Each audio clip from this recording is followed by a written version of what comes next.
Number 1. Always remember, never loosen or tighten any valve mount, gauge, bolt, cap screw, or nut on any vessel under pressure.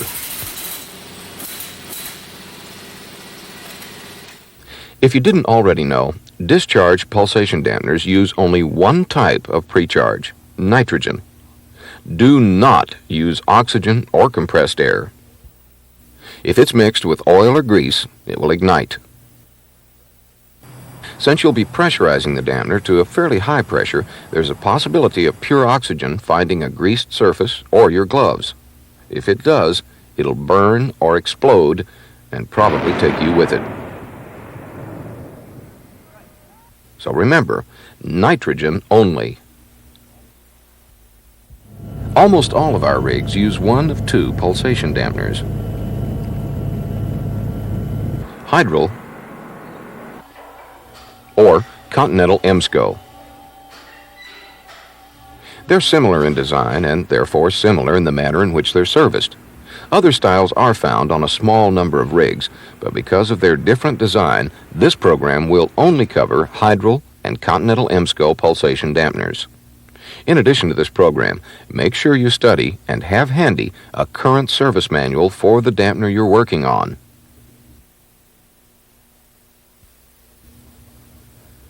Look at these side-by-side cross-sections of the two units. This flange-type cover plate, or head, secures and seals the flexible diaphragm inside the body. The diaphragm is the only thing in the body cavity. It absorbs the mud pump pulsations as they pass through the fluid port in the bottom of the dampener. When the mud pumps are shut down, the nitrogen precharge forces the diaphragm down, which forces all remaining fluid out the fluid port. All available space is now reserved for surge displacement.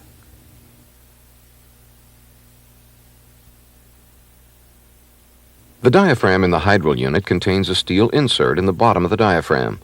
This helps create a proper seating position and keeps the diaphragm from sticking out the fluid port.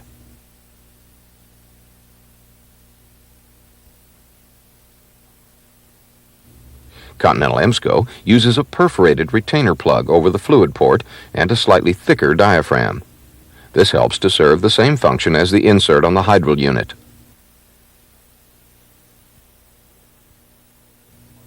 The cover plates, or heads, are nearly identical, each with a charging valve, pressure gauge, and valve guard. On the Continental unit, the gauge and valve are mounted in a single unit, while Hydral has them mounted separately.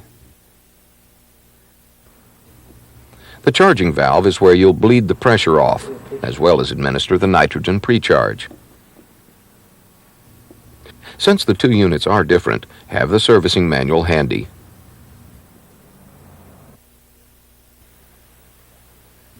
The diaphragm of the Hydral dampener contains a diaphragm stabilizer. It attaches to the metal insert. As the insert approaches a seating position, the stabilizer stiffens the diaphragm. This assures the uniform flexing needed to control highly viscous drilling mud.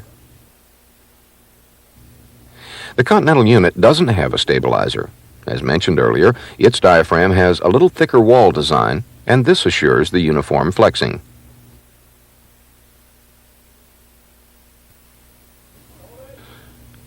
For the most part, pulsation dampeners are maintenance-free vessels, although they should be checked at least once a tower. Otherwise, they're so reliable you may forget they're there. The nitrogen precharge can last for years, so unless there's a leak, there's nothing to do. Now, do you remember the shaking and vibrating in the discharge pipes?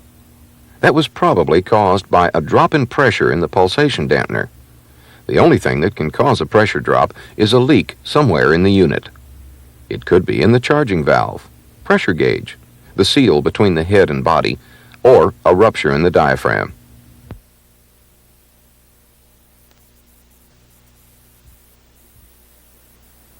If you suspect a leak, there's a couple of things you need to do. First, turn the mud pump off and check the pressure gauge. You can read the hydral gauge right away, but we'll have to open the valve handle on the Continental unit. Do this with the mud pump off and open the valve slowly. Stand back from the gauge a little bit. The glass has been known to blow out when pressure hits the gauge. If the pressure is low or non-existent, there's a leak.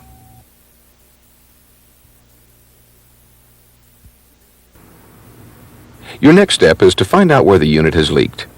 Before assuming the diaphragm is ruptured, check the valve, gauge, and head seal with soapy water. To do this, you'll have to charge the dampener to a couple hundred psi. If there's a leak, you'll be able to see it. If you haven't already turned the mud pump off, do it now. Then, lock it out and tag it. This tells everyone you're at work. Also, make sure you tell the driller. Next, close the valve nearest to the dampener on the discharge line. This will minimize mud loss.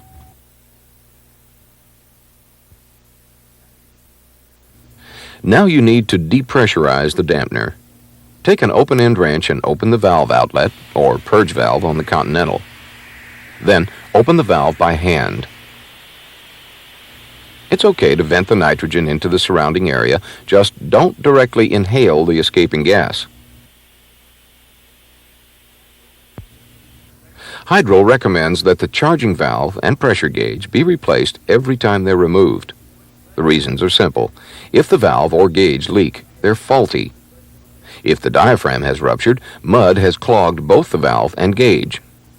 In any case, in the time it takes to bleed the charge off, you should have time to find a new set. The same is true for Continental EMSCO units, so be safe. Do it the Sedco 4X way. After the dampener is depressurized, remember to double check. You're ready to repair it. The first thing you need to do on either dampener is remove the valve and gauge. Just use an open-end wrench to loosen them, then you can remove them by hand.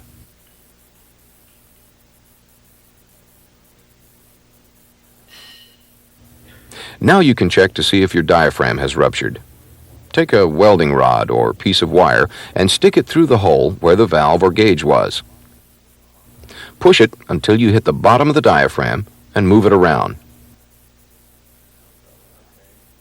Now, pull it out.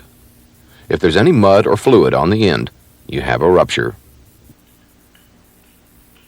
If the valve or gauge were faulty, replace them. Pre-charge the dampener, and you're ready to go.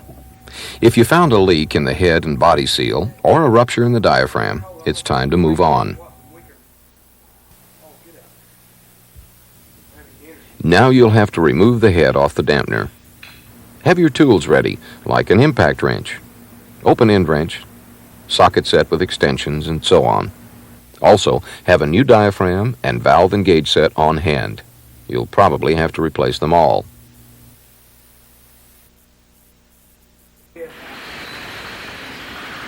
Next, remove the head nuts. Use an impact wrench and socket or a hammer wrench. As you remove the nuts, some of the studs may come off with them. This is fine. Just lay them in a box or bucket and set them aside. This keeps them from disappearing and keeps them out of the way.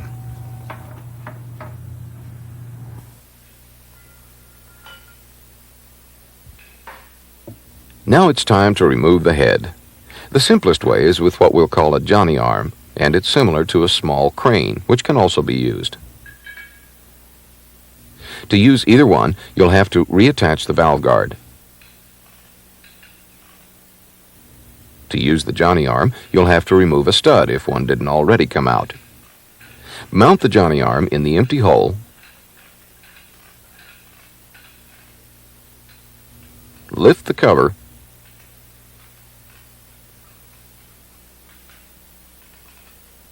And swing it out of the way.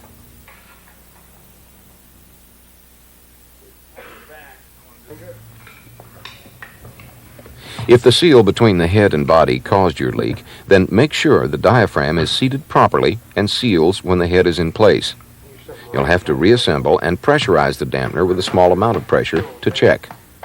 Despite all the possibilities, the most likely source for a leak is a rupture in the diaphragm. Now comes the hard part, removing the diaphragm. If it's a hydral unit, you'll have to remove the stabilizer first. A cap screw, lock washer, and stabilizer plate hold it in place.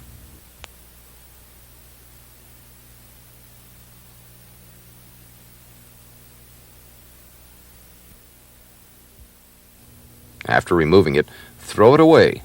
Never reuse an old stabilizer with a new diaphragm.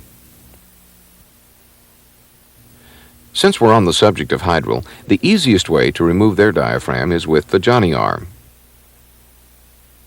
You'll have to find an eye screw that fits the insert. Place the eye screw in the insert, hook the Johnny arm up to it, and pull it out.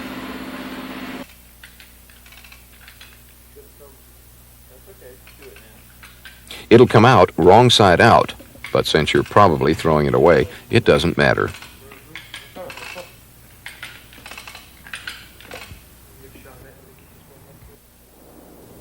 The Continental EMSCO diaphragm is a bit harder. Since it conforms to the body and is made of pretty thick rubber, it'll be hard to get out through the neck. To remove it, push down on the side of the neck. Slide a crowbar behind it and try to pry it out. This can ruin a good diaphragm, so make sure you really need to change it before taking it out. In cold climates, you may have to cut the diaphragm to get it out.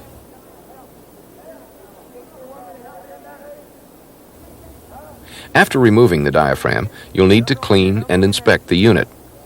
Thoroughly clean every surface inside the dampener. Use a hose and clean all the loose mud and dirt from inside the body, the shoulder where the diaphragm seats, and around the fluid port.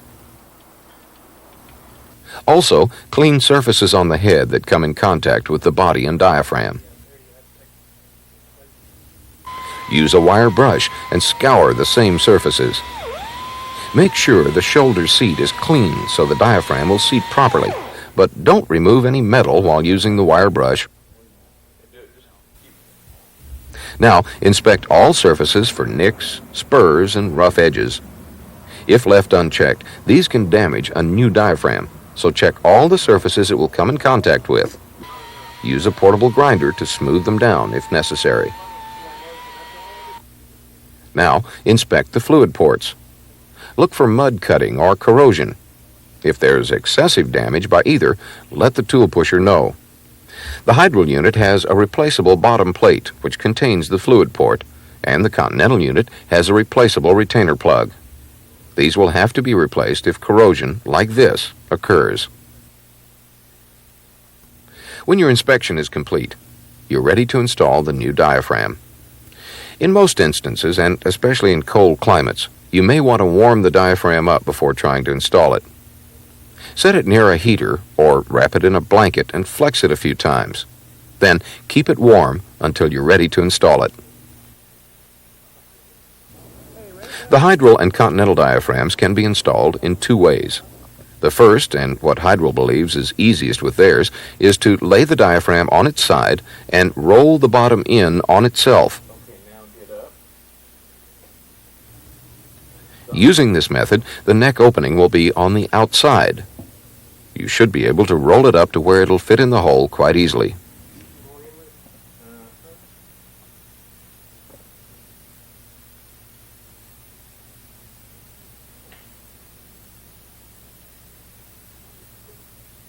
The other method is to collapse the diaphragm at the center and fold the largest part in on itself. Roll it tightly together and put the bottom end into the neck of the dampener. You can use a rope to hold it tight when you're inserting it. Just remember to remove the rope.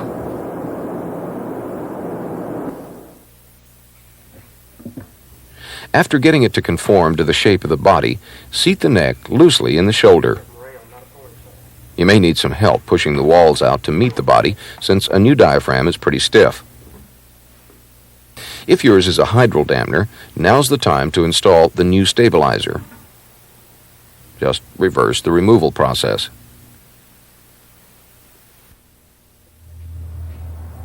As you try to set the neck in the shoulder, you might want to use some dishwashing liquid. It'll help make the seal between the head and diaphragm. When you press the neck into the seating position, make sure it isn't loose and that the rib fits firmly into the shoulder with no gaps or spaces.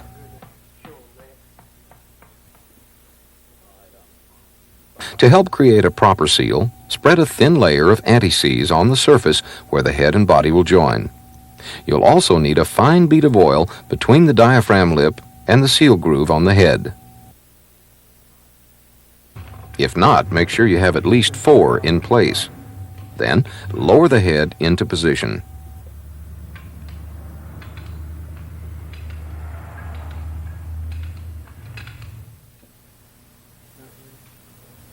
At this point, you may want to put some anti-seize on the studs. This reduces friction when replacing the nuts, as well as protecting against corrosion.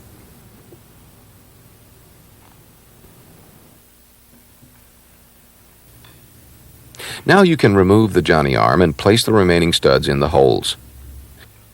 Hand tighten the nuts first, then tighten them down in a crossing pattern with your impact or hammer wrench.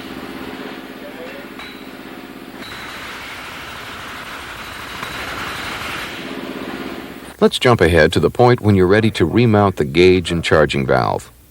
Take off the valve guard so that you can remount the gauge and charging valve. Put a layer of Teflon on the threads of the assembly and screw it in. When you tighten, make sure the face of the gauge is midway between the 2 cap screw holes where the valve guard will be mounted. That's where one opening of the valve guard will be, so you'll be able to see the gauge reading. Torque the gauge and charging valve to 20 foot-pounds. Before replacing the valve guard and completing the reassembly, you'll pressurize the dampener. Remember to pressurize with nitrogen only. First, close the charging valve on the dampener head and remove the purge valve.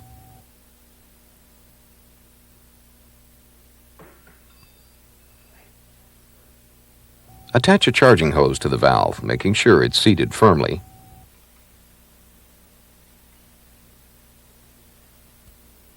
Next, you need to hook up a nitrogen bottle. Use a pressure regulator. It's another way to ensure that you won't overpressurize the dampener.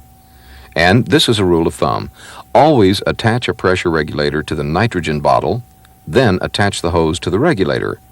Never attach a pressure hose directly to the nitrogen bottle.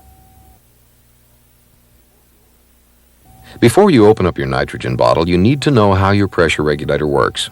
The gauge on the right gives you the actual pressure in the bottle, and the gauge on the left reads the output pressure from the regulator.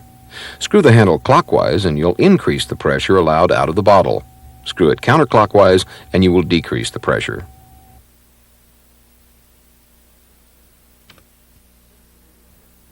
Since a fully charged nitrogen bottle reads about 3,000 psi, and the dampener precharge is less than a third of that, you can see the necessity of using a pressure regulator. And speaking of precharge, the recommended precharge is 650 psi, and it must never exceed 1,000 psi.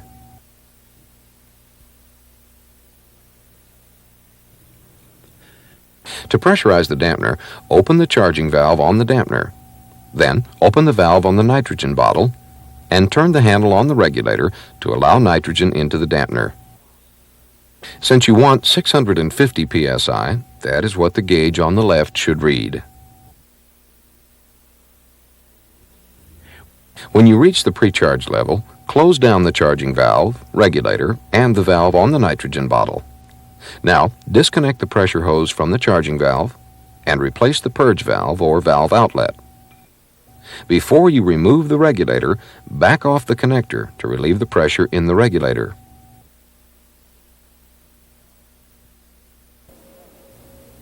Now do a maintenance test. For the Continental, open the dampener charging valve slowly. Look at the gauge and you'll see the precharge pressure in the diaphragm. Let the dampener stand like this for 15 minutes or so. In the Hydral, the gauge taps directly into the pressurized space, so obviously you don't have to open the charging valve to read the pressure. After that time period, check the gauge. The pressure should not have dropped. If it did, you have a leak. Check all those areas we showed you at the beginning of the tape and find the leak. Oh, and remember, never disassemble a vessel while it's under pressure, and never tighten down a leaky vessel while it's under pressure. If you follow the procedures in this program, the dampener will pass the maintenance test. If you're working on a continental dampener, now's the time to close the dampener charging valve tightly. Your final step? Replace the valve guard.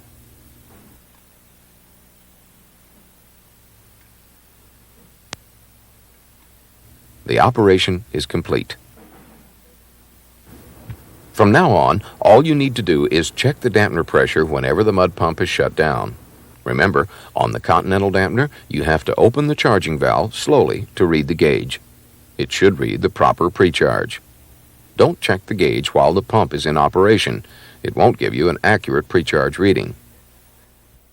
It gets expensive when your mud pumps shake apart your discharge piping. Smooth out that bumpy road. Take charge of your pulsation dampener.